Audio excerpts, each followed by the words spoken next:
Assalamualaikum warahmatullahi taala wabarakatuh. Sahabat detektif yang saya muliakan, yang saya cintai.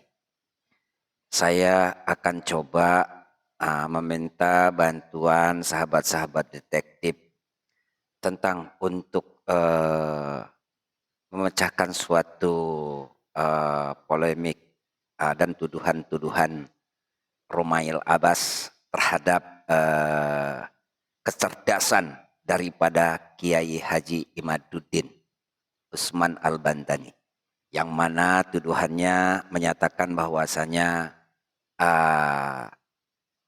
segala macam tesis dan daripada Kiai Haji Imaduddin adalah plagiat katanya. Waduh, di mana cara berpikir Romail Abbas ini ya? Sampai begitunya, karena dia tidak bisa untuk membuktikan atas ketersambungan Ba'alawi terhadap zuriyah, menjadi zuriyah Rasulullah Shallallahu Alaihi Wasallam. Nah, disinilah dilemanya mereka. Sepertinya mereka sudah banyak sekali, terlihat sekali putus asa. Nah, marilah sahabat-sahabat detektif, kita telusuri, kita investigasi tentang fenomena apa yang sedang didiskusikan. Fadol, Mas Kuro. Dan tidak disebutkan sumbernya itu plagiat sih, Pak. Dan tidak disebutkan sumbernya itu plagiat sih, Pak. Ada pernya kan ada plagiarism chapter yang berdasarkan plagiarism chapter yang mana gitu dinyatakan plagiaris. Yang mana coba jelasin coba. Kan Kiai Haji Imad di Gus Romel dalam berstatement itu kan beliau selalu menampilkan referensi Gus Romel, tidak mencaplok atas nama pribadi kan. Redaksinya mirip, itu cuman pengalih bahasaan dalam bahasa Arab ke Indonesia saja itu. Hah? Enggak, kan ketika mendatangkan datanya dari abad ini abad ini. Enggak, maksudnya gini. Maksudnya gini, enggak tuh. Anda itu Buka aja. Coba nanti saya buktikan. Ayo buktikan coba. Makanya saya agak bingung. Kiai Haji Imad itu setiap melakukan statement selalu mengatakan dari kitab ini. Saya kasih contoh. Di beberapa premis beliau bahwa di Yaman itu ada kitab sensus yang ditulis oleh dinasti Rasuli. Tidak ada satupun yang mencatat Ba'alawi di sana. Itu persis seperti omongannya Murad Sukri, tapi diklaim sebagai omongannya. Yang masalahnya apa bila tidak dituliskan bukan berarti Pak Purwokerto tidak terima jika itu plagiat, tapi itu benar plagiat itu. Gimana toh? Nih Gus Romel nih ya, saya kasih contoh lagi. Ini ulama ini yang plagiat nih ya, saya sebutkan ini ulama plagiat nih. Mengaburkan fakta kalau kayak buat plagiarisme, ada Fathul Qorib segala laga lu. Si Sohib kita Fathul Qorib nih, Al-Alama Muhammadin Ghazi itu plagiat nih. Ya, plagiat. Kenapa? Dia memberikan itu plagiat sudah giliran Kiai Imad aja itu plagiat.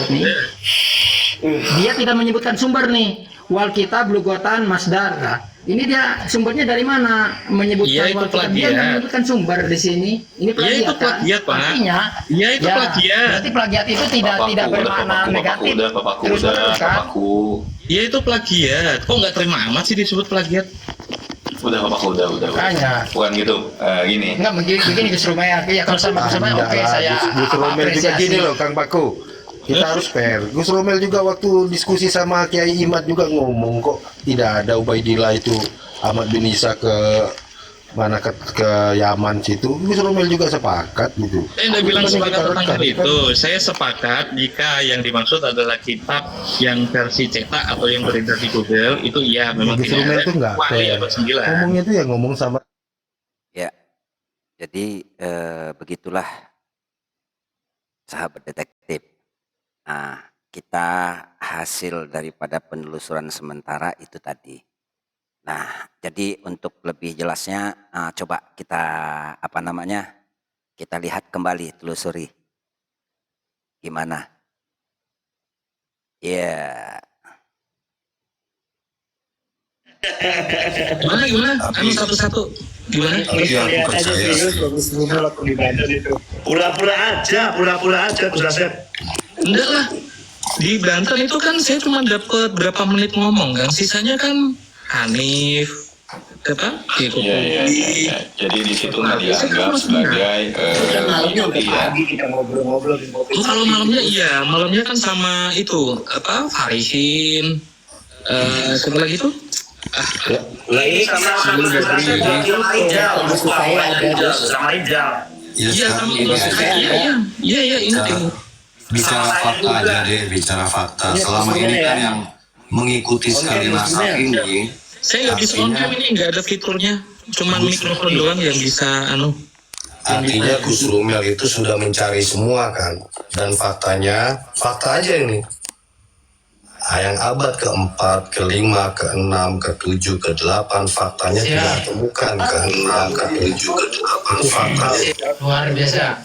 Karena Gus Ajis, kita sambut kalau Gus Ajis. faktanya itu ditemukan abad 4, 5, 6, 7, 8, yakin Gus Rumel bicaranya nggak seperti ini. Yakin. Anda boleh berbohong. Anda boleh berbohong, tapi hati Anda terlalu jujur. Selalu jujur, hati Anda selalu jujur. Anda boleh berbohong. Lo bohong soal apa, Pak? Tapi hati Anda Sebentar. Sebelum Gus Ajis lalu berusaha dengan Gus Rumel, silakan support masing-masing channel daripada Gus Rumel dan Gus Ajis, silakan. Pertanyaan tadi saya bohong soal apa sih? Ya, mulut Anda boleh berbohong, Iya, bohong tapi soal apa, Pak? saya yakin hati Anda selalu jujur bahwa abad keempat, kelima, keenam, ketujuh, delapan itu tidak ada kitab yang menjelaskan sama sekali. Ada, Pak. Bapak masa telat baca tulisan saya? Saya bilang ada kok. Ya, mungkin kalau tulisan Anda plagiat. Lo itu tulisan saya sendiri. Iya, tapi kan plagiat kan? Coba buktikan tulisan yang mana, judulnya apa, tanggal berapa? Ya, pokoknya Anda mengutip kan dari tulisan-tulisan lain. Enggak, saya nulis sendiri, ngasih informasi kalau ada naskah tuh, Pak. Dari referensi kan? Host itu Tengku Nahmus naikin host, Tengku Nahmus. Ya, artinya Ada Pak Kori udah. apa bedanya? Pak Kori. Anda menulis pun kan ada referensinya kan? Ya sama, apa bedanya dengan Imad? Kiai Imad juga kan ada referensinya juga. Kenapa dibilang plagiat? Kemarin clipping. Besok mau dibilang apa lagi? Enggak, saya enggak. Silakan. Besok mungkin mau dibilang kertas bekas itu, bekas bungkus pecel. Pertanyaan, ini semua teman-temannya kayak Ibu sudah masuk rumah irama kok, Pak Kori belum sih, gimana tuh? Sebentar lagi nanti Pak Kori lewat Roma Irama langsung ke istana,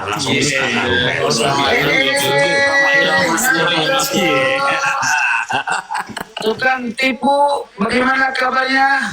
Sehat, Bapak Kori.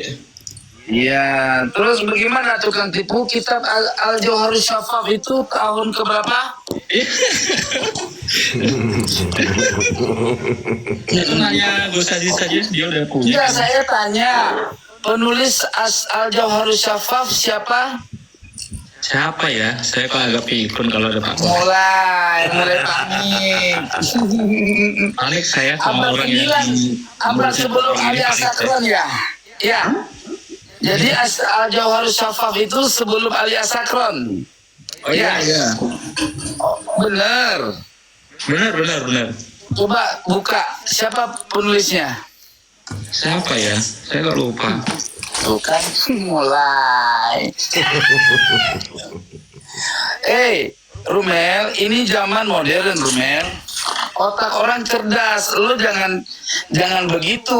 Kalau mau ilmiah, ya kan, lu merasa data udah lengkap, harusnya lu datangin tuh Robito, suruh buka diskusi sama Robito dengan catatan, lu bilang sama Robito, tenang, kita punya data lengkap gitu supaya Robito nggak takut. Bukan gitu ya Tori, bukan gitu. Tadi prinsipnya mulutnya Rumel boleh berbohong tapi hatinya enggak. Kalau si Rumel itu hati sama mulut berbohong, Waduh. tiga-tiganya dia berbohong. Ini loh. Loh, sekarang gimana nggak berbohong? Aljo harus syafaf, kamu bilang abad 8 sekian gitu loh. Siapa nggak bilang abad 8, abad 9 itu? Iya, benar ini abad 9. 820. Oke, benar itu. Iya benar. Oke, siapa penulisnya? Lupa saya. Kalau ada Pak Kori saya lupa. Sekarang begini, saya tengahi ya, siap diskusi ya. Gak apa-apa, maksudnya begini, kita diskusi sehat untuk apa? Untuk hormati 330 yang menonton. Diskusinya dibantu Rizky, siap ya. Jangan panjang-panjang, host. Tulis temanya diskusi nasab gitu aja, host. Itu tulisannya enak itu. Diskusi nasab para peneliti. Itu kepanjangan diskusi nasab gitu aja lah udah. Iya, Faku juga ngomongnya jangan panjang-panjang dong. Iya, poin-poin aja. Pak. Enggak, kalau sudah diskusi saya enggak bicara. Kalau sudah diskusi saya enggak bicara. Ya. Pokoknya gini lah.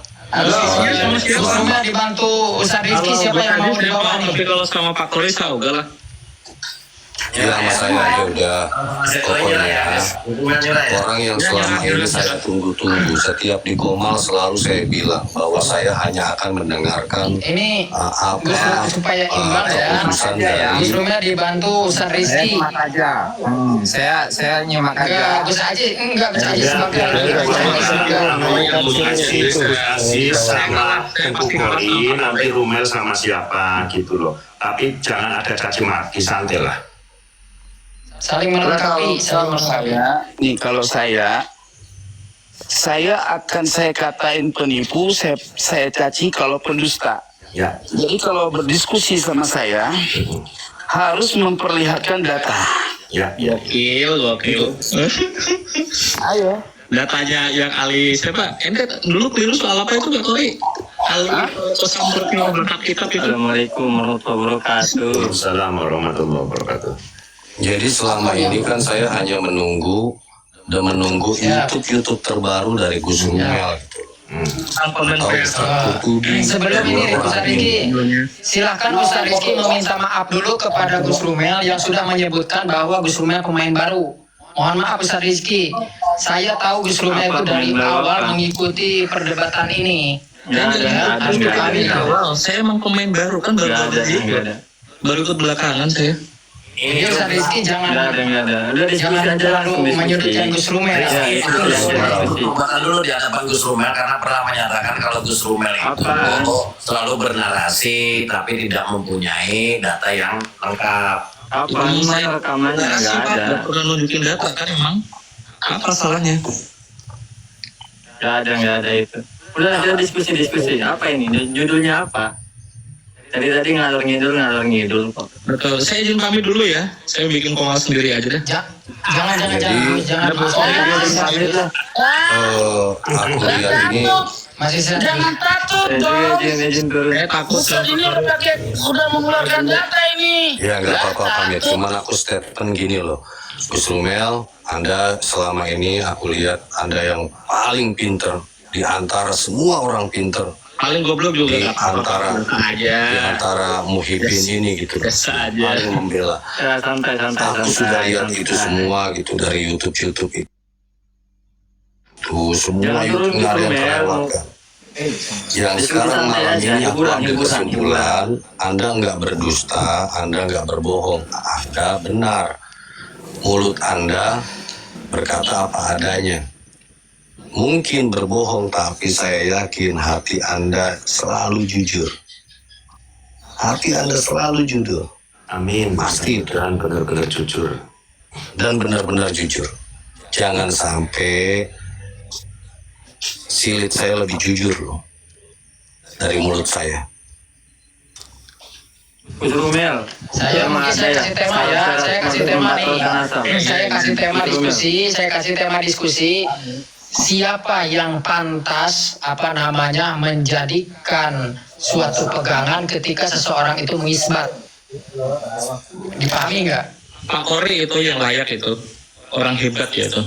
Nggak masuk ke rumah Ya, Irama. begini, maksudnya begini, seperti misalnya ada sehari Jumat mengisbat Ba'lawi itu dianggap itu isbat soheh gitu kan. Terus yang satu lagi ada dari KJ Iman juga, dari KJ Iman ada Mas Romel, hubungannya apa dengan Roma Irama? Mas Romel, ampun Dulu bicara fakta aja, Saya cuma faktanya penasaran ini saja, semuanya terjawab udah masuk, gitu. terakhir Kang Babas kok Pak Kori belum gitu. Sabar lah, nanti lewat jalur yang lain kan emang hanya Roma Irama. Tenang aja. Penasaran saja, kan baru nonton videonya Kang Babas. Ya sabar, Kori apa belum kan masuk gitu. pengguna lu juga masih di Aceh Mas Romel, tenang lah. Oh iya, sehat selalu. Sabar, nggak sabar. Orang sabar itu katanya pantatnya lebar Mas Romel, tenang aja. Jadi selama ini Jadi ada maksudnya begini, pernyataan supaya Kiai ada Imad vakum. komunikasi terarah. Jadi saya Dulu ya, buat ini diambil alih Pak Kori aja. jangan Gus Rumel, sebentar Gus Rumel, kasihan ini. Jangan turun. Gus Rumel hormati yang di bawah, yang tentunya itu muhibin daripada habaib pun merasa senang Udah dengan ada amat, Gus udah Rumel di sini. hormat-hormatan, kalau nggak mau hormatin juga terserah lu semua deh.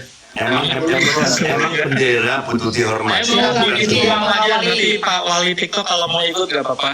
Ya, Mas Romel tenang aja, Mas Romel. Ya, Sebentar Gus Rumel, ini Rizky mau Dulu ya, kali. Assalamualaikum. Jangan turun Gus Rumel. Yes, Jangan yes. turun dulu Gus. Jangan turun. Rizky Ardiansa itu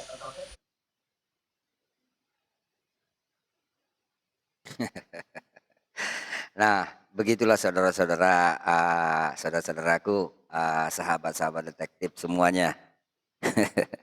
Ternyata Romail Abbas itu nervous, takut untuk membicarakan suatu kebenaran karena selalu kedustaan yang dia bawa selama ini, sehingga bertemu dengan Tengku Said Kori, dia nervous dan mendadak pikun katanya. Artinya secara tidak langsung dia sudah ungkapkan kejujuran di situ bahwasanya selama ini dia adalah sekedar framing dan untuk menutupi kedustaan yang selama ini dia katakan untuk membela klan Ba'alawi tersebut. Nah, saudara-saudaraku, saudara detektif yang saya muliakan, yang saya cintai. Nah, kita dapat menilai sendiri bagaimana kapasitas mereka dengan stres di mereka sendiri, sudah tidak ada lagi jalan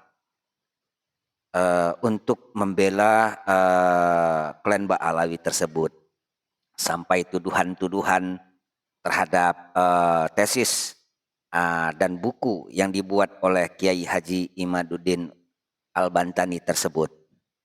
Dikatakan Kiai Haji Imaduddin itu membuat buku dengan cara plagiat katanya. Ini tuduhan yang sangat luar biasa. Ini ungkapan kejujuran karena kekecewaan dan ketidakberdayaan mereka untuk membuat suatu antitesis yang dibuat oleh Kiai Haji Imaduddin Al-Bantani tersebut. Oke, sahabat detektif, saya akhiri dulu. Barakallahu fikum. Assalamualaikum warahmatullahi taala wabarakatuh.